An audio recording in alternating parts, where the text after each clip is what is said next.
আপনার খারাপ সময়ে আপনি হাসবেন না, হাসার চেষ্টা করবেন না, এটা আপনার অপরাধ হয়ে যাবে। আপনার দুঃসময়ে সুদিনে ঘোরার চেষ্টা করবেন না, আপনার অভাবে আপনি ভালো পোশাক পরবেন না, হাসি মুখে হাঁটবেন না, বেড়াতে যাবেন না, এগুলো আপনার অপরাধ হয়ে যাবে। আপনি কষ্টে আছেন, কষ্টেই থাকেন, দুঃখে আছেন, দুঃখেই থাকেন, দুঃসময়ে আছেন, সুসময় আসার দরকার নেই।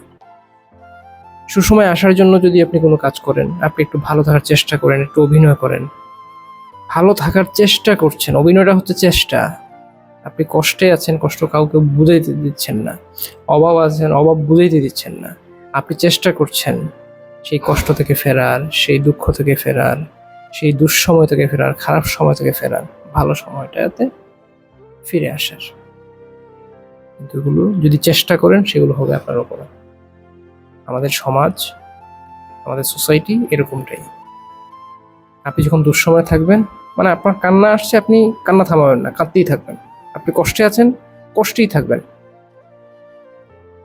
একটা ভালো পোশাক পরলে আপনার অপরাধ হয়ে যাবে তখন। ওই যে আপনি ঘুরে দাঁড়ানোর চেষ্টা করছেন, তখন সবচেয়ে প্রতিপক্ষ হবে আপনার কাছের মানুষগুলো। এরা আপনার এই ঘুরে দাঁড়ানোটা দেখতে পারবে না। একটু ভালো চলাচল করতেছেন, এটা ভিন্নভাবে নেবে, হিংসাত্মকভাবে নেবে। আপনার প্রতিপক্ষরা জেগে উঠবে, আপনার কাছের মানুষগুলো ভয়ঙ্কর আচরণ শুরু করবে। বাট থেমে গেলে তো আর শেষ হয়ে গেলেন, সো থামা যাবে না। You have to strong, very strong. You have to strong, very strong, ইনশাআল্লাহ। Thank you very much.